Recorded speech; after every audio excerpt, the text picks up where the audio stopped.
como ya les mencionaba, ¿no es cierto?, ha salido un decreto supremo, el 001 del año 2021, del Ministerio de Trabajo, que modifica, pues, el reglamento de la ley 29783, el reglamento, el decreto supremo 005 del año 2012. ¿Ya? Vamos a ver, vamos a analizar en tal caso, ¿no es cierto?, las modificatorias y vamos a interpretar, vamos a hacer ejemplos de lo nuevo, de lo que se puede presentar de aquí en adelante de acuerdo a esta nueva modificatoria. Quiero mencionar de que el decreto supremo 005 no ha sido derogado, ¿no es cierto? No ha sido derogado, solo ha sido modificado, ¿no? Solo ha sido modificado. En algunos artículos, vamos a ver artículo por artículo justamente en la capacitación del día de hoy, y vamos a analizar justamente, vamos a interpretar, repito, para que justamente pues sea de fácil aplicación para las personas, los trabajadores que están de repente trabajando en el área de seguridad de determinadas empresas. Comenzamos, a ver, vamos a proceder, ahí está. Comenzamos. Vamos a ver. Hay situaciones, ¿no es cierto?, en las que nosotros vamos o a ser miembros de un comité de seguridad de una empresa, en nuestra empresa, o de repente vamos a llamar a elecciones, vamos a convocar a elecciones.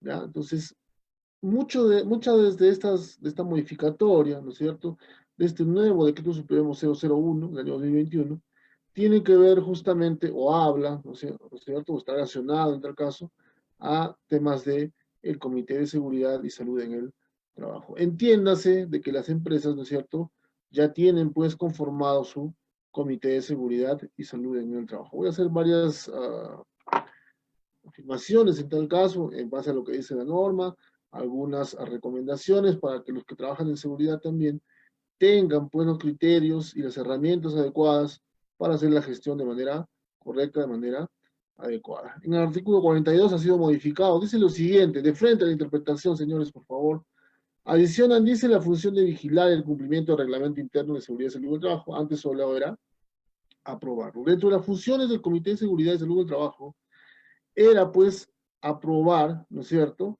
aprobar el reglamento interno de seguridad y salud en el trabajo. Entonces, este reglamento interno de seguridad y salud del trabajo llevaba pues la firma del presidente del comité como muestra de la aprobación del comité. ¿Ya?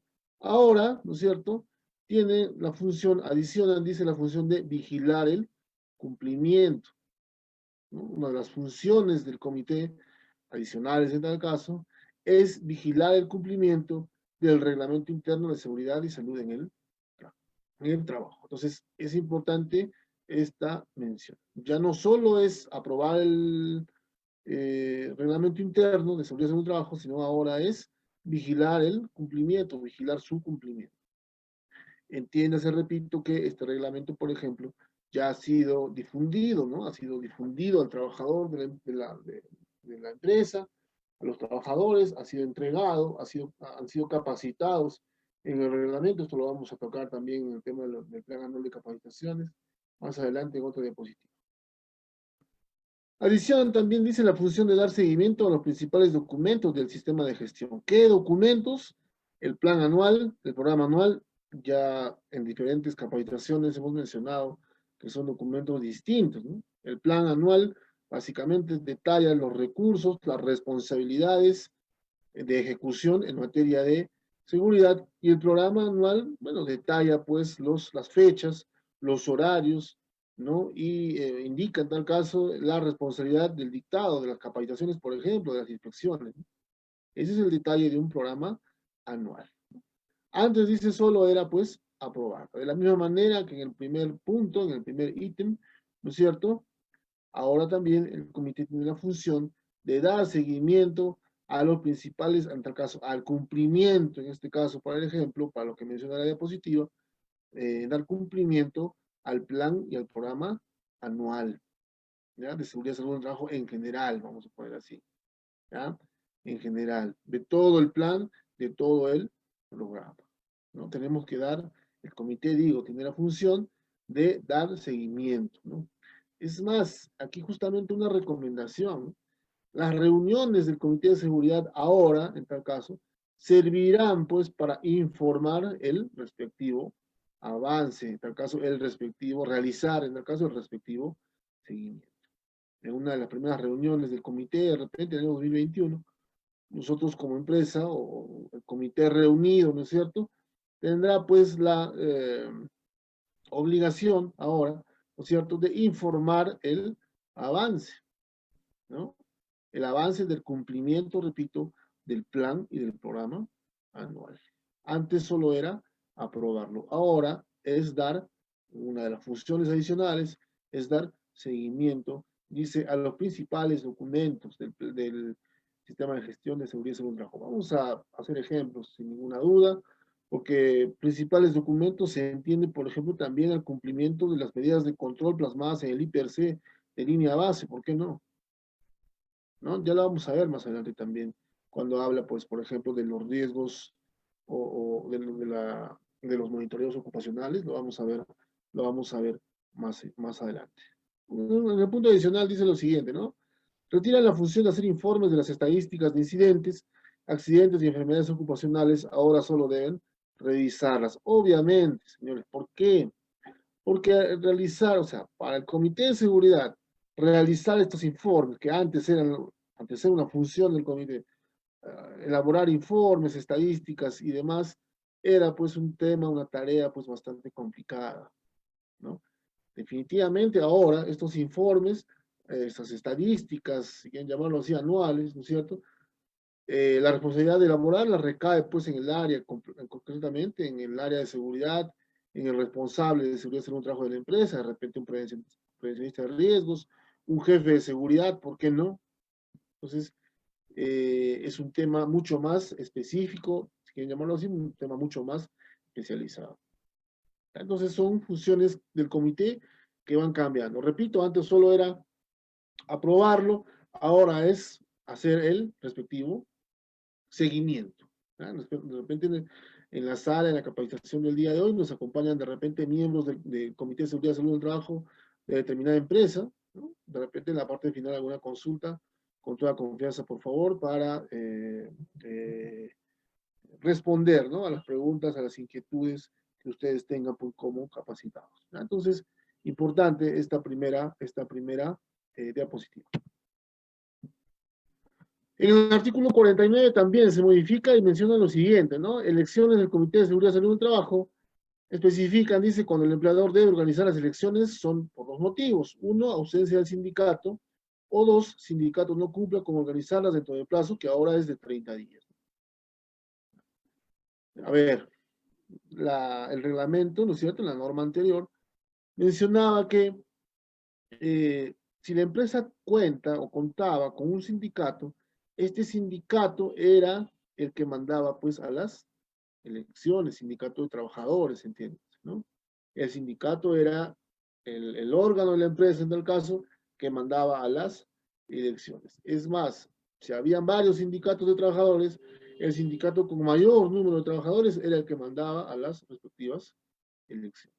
¿Ya? Entonces, es importante mencionar esto porque en muchas empresas tienen su respectivo sindicato de trabajadores. Entonces, especifican, dice, cuando el empleador debe organizar las elecciones son por dos motivos. Cuando no hay sindicato, automáticamente quien manda elecciones es el respectivo empleador. Cuando no existe un sindicato dentro de la empresa, el mismo empleador, ¿cierto?, es el que manda a las respectivas elecciones. En todo momento, señores, tienen que, digamos, el comité de seguridad tiene que estar en funcionamiento. Si el comité de seguridad termina sus respectivas funciones, inmediatamente se tiene que mandar a elecciones. La norma te dice que el comité de seguridad tiene una duración de mínimo 1 año, máximo 2 años, ¿no? Entonces, acá también vamos a mencionar, pues, el tema de los subcomités, y ya más adelante lo vamos a ver. Dice, ¿no? El sindicato no cumple con organizarlas dentro del plazo, que ahora es de 30 días. Si el sindicato no cumple con organizar, con mandar elecciones, con elegir, con instalar el comité de seguridad dentro de los 30 días, ¿no es cierto?, el empleador tiene también la potestad de organizar las respectivas elecciones. ¿Ya? Como que el sindicato, pues, de no, ahora con esta modificatoria, de no ser capaz, digo, de organizar unas elecciones, de mandar elecciones para elegir a los representantes de los trabajadores dentro del comité de seguridad, ¿no? El empleador tiene la potestad de organizarlas. Aquí también quiero aclarar lo siguiente. Cuando se mandan a elecciones, esto también lo hemos capacitado seguramente con el CAP, de acuerdo a la petición de los participantes, también se puede organizar. Cuando se ha dictado pues, la capacitación del Comité de Seguridad y Salud del Trabajo, ¿no es cierto? Se ha mencionado muchísimos de estos temas, ¿ya? Se han mencionado estos temas. Entonces, el sindicato, repito, tiene la potestad de mandar a las elecciones, ¿no? Si no logra, digamos, instalar el comité dentro de los 30 días que, ¿no? que se tiene para organizar, mandar las elecciones, el empleador es el que, ¿no? tiene la potestad, repito, de mandar a las respectivas elecciones del comité. Aquí quiero mencionar lo siguiente, les decía, cuando se realiza las elecciones del comité, estas elecciones se realizan para elegir a los representantes de los trabajadores, ¿ya? Dentro del comité de seguridad, obviamente, ¿no? Titulares y suplentes, ¿no? Las elecciones se realizan para elegir a los representantes de los trabajadores. ¿Ya? Bueno, quiero mencionar también aquí lo siguiente. Bueno, el comité de seguridad, dice el concepto del comité de seguridad, es un órgano bipartito y paritario, ¿no? Bipartito, ¿por qué? Porque está conformado por representantes de tanto del empleador como de los trabajadores. Paritario porque tiene igual número de representantes. Entonces, por eso les decía, eh, cuando se elige, o sea, cuando hay una elección para elegir a los miembros del comité, esta elección sirve para elegir a los miembros, ¿no? Por parte de los trabajadores, ¿ya? Titulares y suplentes.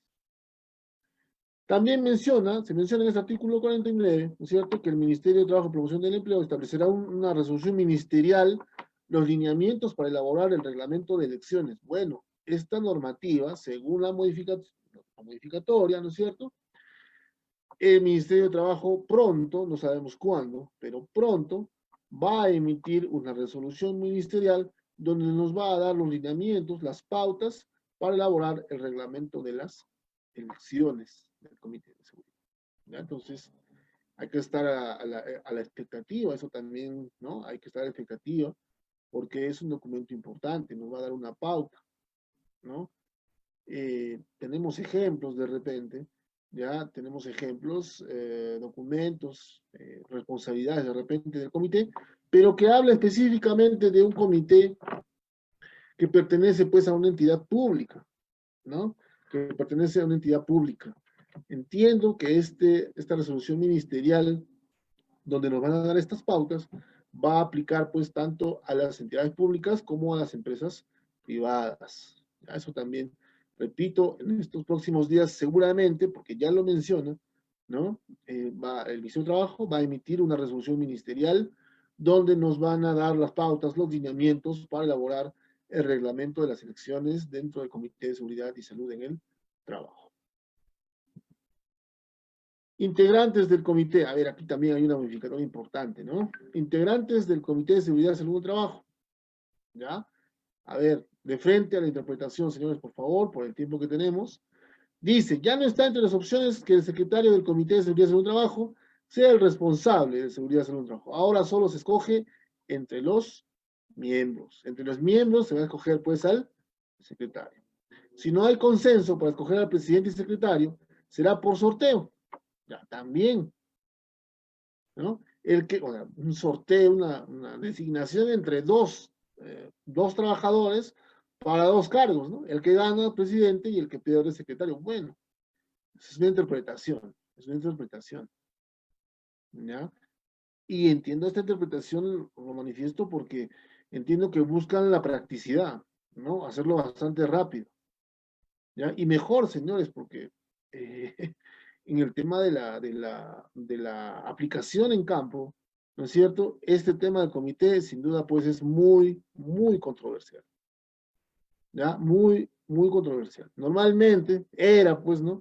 El presidente del comité era, pues, por ejemplo, el que tenía el cargo más alto dentro de la empresa en relación a la seguridad y salud del trabajo, ¿no? Y el secretario, también perteneciente a la empresa, ¿no es cierto? También, ahora no, ahora dentro, se va a elegir ya con todos los representantes también de los trabajadores electos, ¿no? Se van a elegir al representante, al presidente y al secretario. Antes la designación, repito, era por el cargo que ocupaban dentro de la empresa. Ya, repito, este tema es muy controversial, ¿ya? Porque, ya lo voy a explicar, lo voy explicando de repente en el transcurso de la capacitación, los que pertenecen al Comité de Seguridad y Salud del Trabajo tienen que ser gente preparada, gente capacitada, gente con conocimientos en materia de seguridad y salud del trabajo. ¿Ya? Tiene que ser gente que conoce sobre seguridad y salud del trabajo. Porque si de no ser así, es muy complicado, va a ser muy complicado, ¿no es cierto?, que ejerzan sus funciones de una manera adecuada.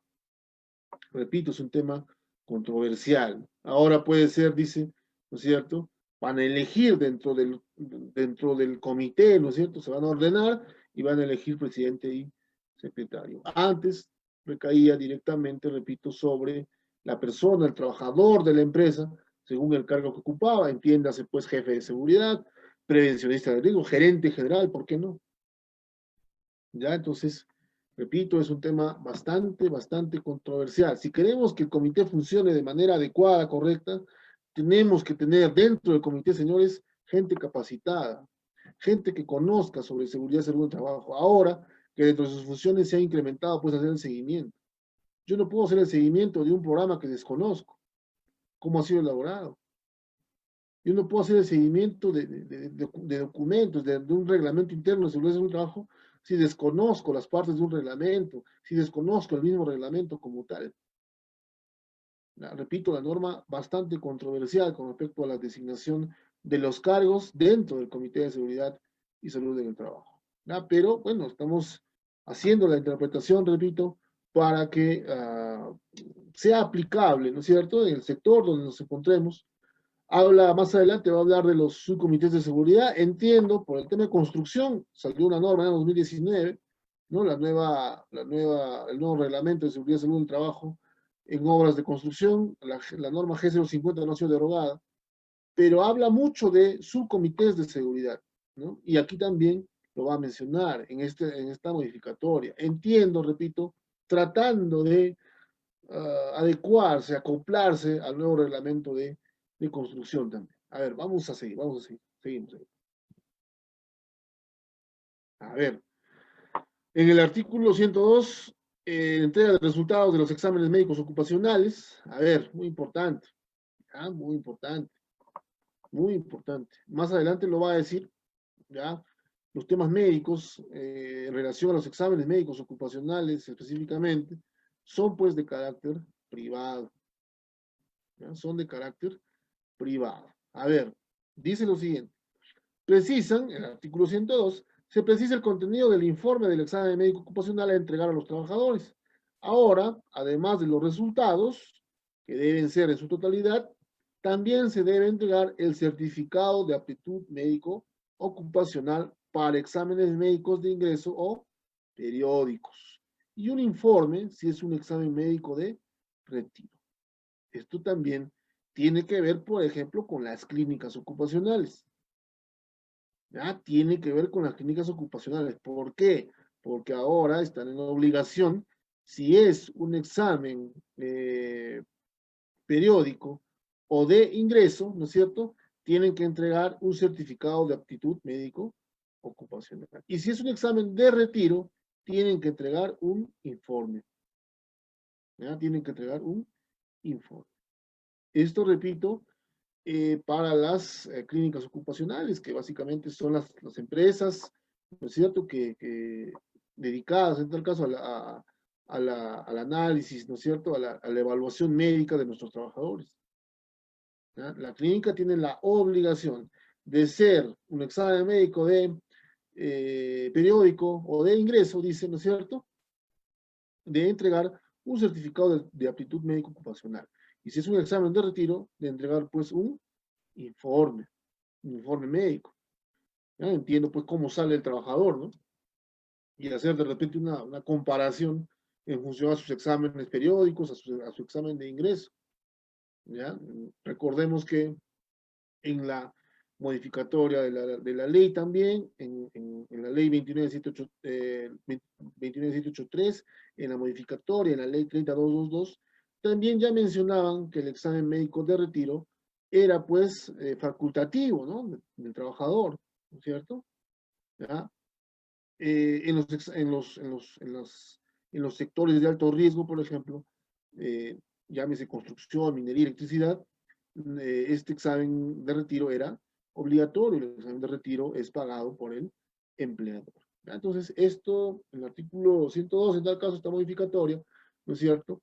Ya menciona, ¿no es cierto?, que las clínicas ocupacionales deben entregar, ¿no es cierto?, un certificado de aptitud médico ocupacional, si el examen es de ingreso o periódico, o un informe médico, si el examen médico ocupacional es de retiro. También importante, ¿ya? También muy, muy importante.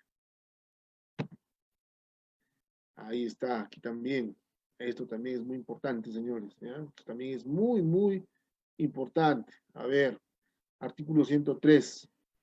Se amplía, dice, riesgos psicosociales, ¿no? Se amplía a todos los riesgos ocupacionales. Antes solo mencionaba a los riesgos psicosociales. Antes solo mencionaba los riesgos psicosociales y que de repente están plasmados pues en el IPRC de línea base, etcétera. Ahora no. Ahora menciona a todos los riesgos ocupacionales, ¿no? Dice, ¿no? Físicos, químicos, biológicos, ergonómicos y psicosociales. Antes solo hablaba de psicosociales en forma escueta. Especifica que las actividades de vigilancia de la salud incluyen los exámenes médicos ocupacionales y las evaluaciones cualitativas y cuantitativas, monitoreos de agentes ocupacionales. En otras palabras, señores, este monitoreo de agentes ocupacionales, llámese físicos, químicos, biológicos, económicos y psicosociales, ahora, más que nunca, son obligatorios. Es más, dice, ¿no? En función del IPRC y de otros documentos, donde plasmemos justamente estos riesgos ocupacionales, ¿no? Normalmente, pues, en el IPRC de línea base, si yo hablo, por ejemplo, de estrés, si hablo, por ejemplo, de ahora con el tema de COVID-19, de riesgos biológicos, etcétera, ¿ya? Que normalmente van plasmados en el IPRC, en la medida de control del IPRC colocamos pues monitoreo ergonómico, ¿no? Monitoreo biológico, monitoreos psicosociales, ¿no? Que en su conjunto hablan pues en general, repito, de monitoreos ocupacionales. Ahora, antes era obligatorio, ahora con esta precisión, con esta especificación en tal caso, que deben ser monitoreados todos los riesgos ocupacionales, ¿no? Se vuelve mucho más importante. Y si lo colocamos en el IPRC de línea base, por supuesto, nos van a pedir, ¿qué cosa? El cumplimiento. Si nosotros colocamos monitoreos ocupacionales como medida de control en el IPRC de línea base, obviamente nos van a pedir el cumplimiento, ¿ya? Y esto, pues, es de vital importancia. Ahora, repito, no solo es los riesgos psicosociales, como era en la norma anterior, sino se ha modificado y ahora habla básicamente de todos los riesgos ocupacionales. Además de estos resultados, dice, y acciones de mejora deben ser presentados al Comité de Seguridad, claro. Ahora el comité nos va a monitorear. El Comité de Seguridad va a hacer, ¿qué cosa? Un seguimiento, como les mencionaba, pues, de los documentos más importantes, dice, del sistema de gestión. Uno de los documentos más importantes es el IPRC línea base, sin ninguna duda, ¿no? Entonces, ¿qué va a monitorear? O sea, ¿qué nos va a hacer el seguimiento el Comité de Seguridad? El cumplimiento de las medidas de control plasmadas, ¿dónde? En el IPRC de línea base. ¿Qué medidas de control? Justamente, pues, la realización, la ejecución de monitoreos ocupacionales, ¿ya? Señores, concretamente, interesante este tema, ¿no? Sí, estuve analizando la normativa, esta modificatoria, justamente para brindar la capacitación de la manera más adecuada, pero lo que está haciendo esta modificatoria es reafirmar mucho de lo que anteriormente ya se debería haber hecho, ¿no? Y lo está realizando porque justamente entiendo por la situación que estamos viviendo, por la situación de la pandemia, hay muchas medidas de control que tienen que ver con los riesgos ocupacionales de cada trabajador, ¿no? Según el puesto de trabajo, obviamente. ¿Ya? Entonces, lo está detallando, lo está especificando con esta modificatoria. Listo. A ver, uno más, vamos. Bueno, también aquí el tema de las capacitaciones, señores. ¿Ya? También aquí. Bueno, menciona que las capacitaciones, también en el artículo 27A, menciona que las capacitaciones deben ser de manera presencial en dos situaciones. Muy importante. En dos situaciones. Uno, dice, al momento de la contratación, cualquiera sea la modalidad de duración, ¿no? Se entiende, pues, la capacitación inductiva, la inducción de seguridad. La inducción de seguridad tiene que ser, ¿qué? De manera presencial. ¿Por qué? Porque la inducción se dicta, pues, en el lugar de trabajo, ¿no es cierto? En el área de trabajo para que los trabajadores conozcan, pues, sus peligros y riesgos a los que están expuestos. De manera virtual no va a ser de esa manera, no van a conocer el área, ¿no? Entiendo que por eso, pues, especifica que se debe ser de manera presencial. Con el tema del COVID-19, tomando todas las medidas de salubridad, definitivamente que sí. Manteniendo la distancia adecuada, utilizando los EPPs, la mascarilla de repente, lavado de manos, de repente el uso de una cabina de desinfección, ¿por qué no? ¿Ya? Pero especifica que deben ser presenciales. ¿Cuándo más debe ser presencial? Dice, cuando se produzcan cambios de la función, puesto de trabajo, o en la tipología de la tarea, o en la tecnología también, claro. No puedo hacerlo virtual porque el trabajador no conocería, no vería in situ los peligros y riesgos a los que están expuestos, los peligros y riesgos a que los cambios de puesto de trabajo significan. Interesante también, ¿ya? Muy, muy interesante. Y sobre todo para cumplir. Ya en el año 2019, en diciembre, salió una normativa que hacía mención justamente a estos puntos, ¿no? Que las capacitaciones deberían ser in situ, ¿no? En el área de trabajo, en el horario de trabajo, ¿no es cierto? ¿Ya? Y de manera presencial, de manera presencial. Eso lo ha mencionado también en esta nueva modificatoria y aquí lo está resaltando nuevamente.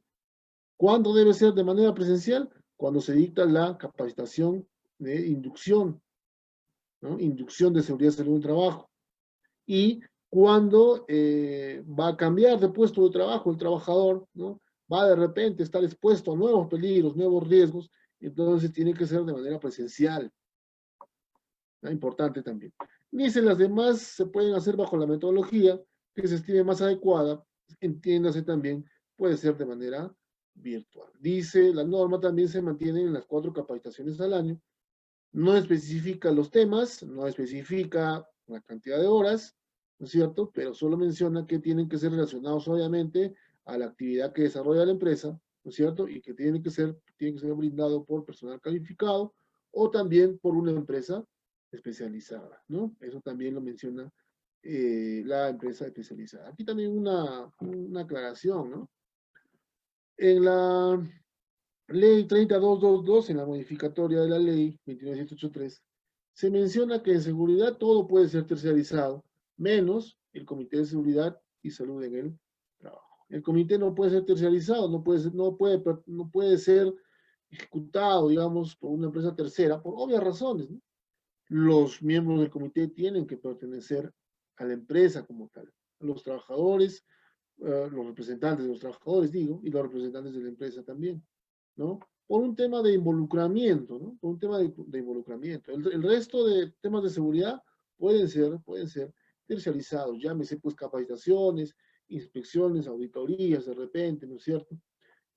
Ahora con el tema del COVID-19 también, en las inspecciones, las desinfecciones que se pueden hacer en las diferentes áreas de trabajo, también puede ser realizado por empresas terceras.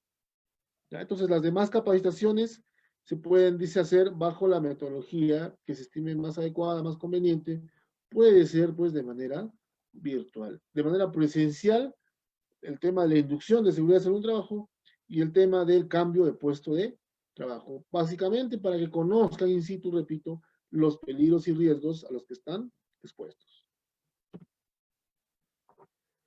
A ver, justamente aquí, ¿no? A ver, funciones del subcomité, aquí ya lo modifica totalmente, ¿no? Porque no mencionaban en la normativa anterior, no hablaban de subcomité de seguridad.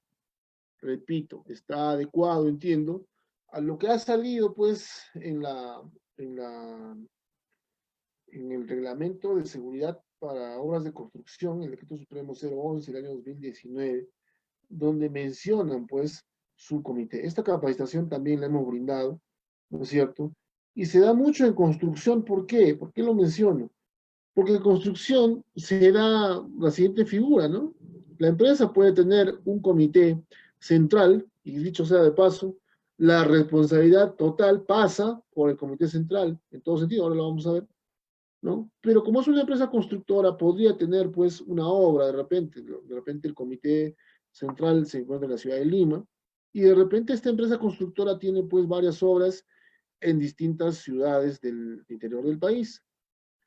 Sí, a ver, si los, digamos, ¿no? Si los trabajadores participantes en las obras en el interior del país sobrepasan los 20 trabajadores, esta empresa deberá conformar un subcomité de seguridad. Eso dice el decreto supremo 011, ¿no? El reglamento de seguridad en obras de construcción, eso lo menciona de esa manera, ¿no?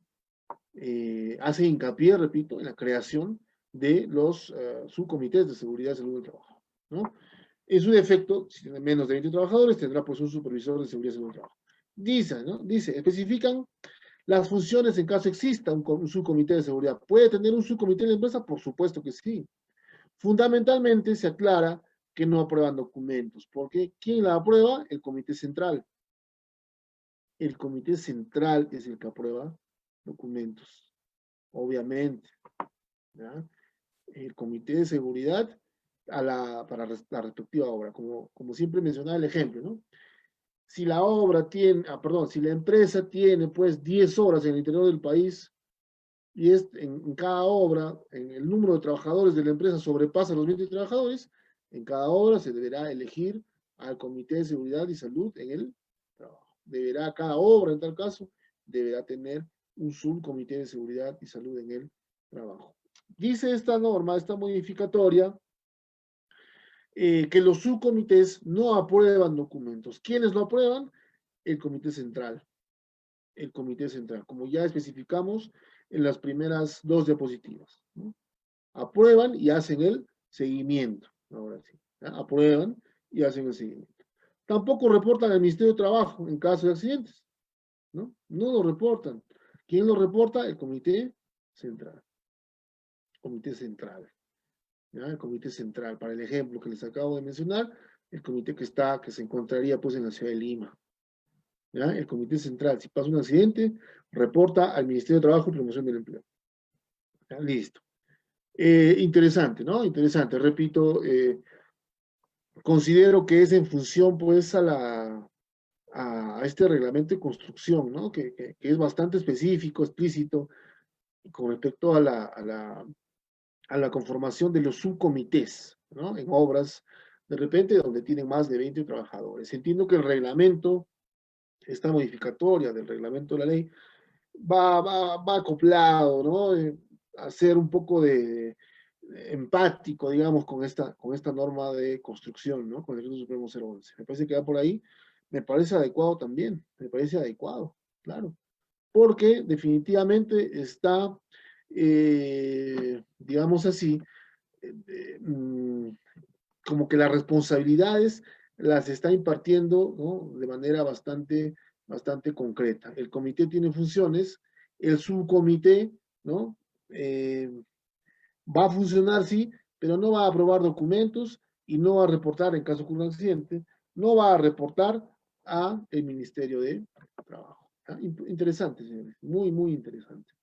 ¿Ya? Muy interesante. Sobre todo, repito, aplica, entiendo, al sector construcción, que dicho sea de paso es bastante amplio, pues, a nivel nacional.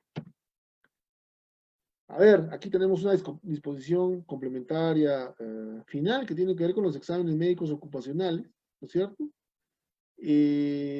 Dice, ¿no?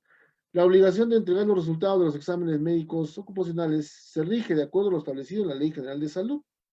Pero, ¿qué quiere decir esta ley general, no? ¿Qué menciona esta ley general con respecto a la obligación de entregar los resultados? El artículo 24 de esta ley dice lo siguiente: que la emisión de informes de este tipo, de los exámenes médicos ocupacionales, son considerados parte del ejercicio profesional de la medicina. ¿Qué quiere decir? Que nadie puede firmar el examen médico, solo el médico ocupacional. Solo el médico ocupacional tiene la potestad de firmar, ¿no?, estos documentos relacionados, repito, al examen médico ocupacional. Hace hincapié, ¿no? Resalta en tal caso, ¿no? Resalta. ¿Por qué también lo menciona? A ver, también aquí quiero interpretar la norma, señores, por eso la capacitación del día de hoy. ¿Por qué? Como este tema del COVID-19, ¿no? Las empresas, en su mayoría, según la norma también, según la resolución ministerial 972, la última que ha salido, ¿no es cierto? Las empresas, algunas de las empresas, tienen ya la obligación de contratar a personal médico, ¿no? Las personas que tienen, eh, digamos, ¿no? De 50 no, de 51 debe ser, ¿no? De 51 a 100 trabajadores, a más también, tienen la obligación ya que de contratar de repente un médico ocupacional, ya tienen la obligación de contratar un médico ocupacional. Entonces, este médico ocupacional, por ejemplo, de determinada empresa, va a tener acceso a estos exámenes médicos ocupacionales del trabajador, ya sea de ingreso, normalmente que se está haciendo ahora, repito, por el tema de la pandemia, ya sea un examen periódico. ¿Por qué? Porque el trabajador pudo adquirir el COVID-19, ¿por qué no? En el transcurso del trabajo. Lastimosamente está ocurriendo de esa manera. Como la empresa cuenta con un médico ocupacional, este médico también seguramente tendrá acceso al examen médico ocupacional. Justamente por eso lo menciona, ¿no? De que especifican que la emisión de informes de este tipo son considerados parte del ejercicio profesional de la medicina, nada más. ¿Ya? Entonces, se pueden compartir responsabilidades entre un médico de una clínica ocupacional y un médico de la empresa. ¿Por qué no? Claro, son médicos ocupacionales, ¿no? ¿No? Es parte, como dice la diapositiva, es parte de su ejercicio. Y el artículo 25, que bueno, que resalta lo que ya sabíamos, dice, ¿no? Que toda la información relativa al acto médico, al examen médico ocupacional, tiene carácter reservado. El único que va a tener acceso a ese examen médico, para el ejemplo que estoy mencionando, antes era pues el médico de la clínica ocupacional, ahora tendrá acceso también, ¿quién? El médico de nuestra empresa. ¿No? El médico de nuestra empresa va a tener acceso a ese examen médico. Y obviamente, ¿quién más va a tener acceso? Pues el mismo trabajador, ¿no? Obviamente, ¿ya? Y que de violar este artículo implica responsabilidad civil o penal, además de sanciones éticas por el colegio profesional, en este caso por el colegio médico, ¿ya? Es interesante, es muy, muy interesante lo que se está mencionando. De alguna manera recalca, ¿no? Lo que de alguna manera se veía cumpliendo. Repito, porque ahora la figura es que muchas empresas han contratado ya a un médico ocupacional. Este médico ocupacional va a tener acceso, repito, a nuestros exámenes médicos. Bueno, el curso ha sido realmente corto. Espero que la interpretación de esta modificatoria del reglamento de la ley, ¿no es cierto? Son temas o puntos cortos también. Hemos tratado de explicarlo, especificarlo, ¿no es cierto? Dar algunos ejemplos. Como ya les mencioné, como hemos venido dictando el curso, tiene que ver pues con, sobre todo con el Comité de Seguridad y Salud del Trabajo, con los subcomités, con el tema de las capacitaciones y también en la parte final con el tema de los exámenes médicos ocupacionales. ¿Ya? Entonces, ha sido bastante corto, he tratado de ser un poco específico en el tema, de algunos ejemplos de repente,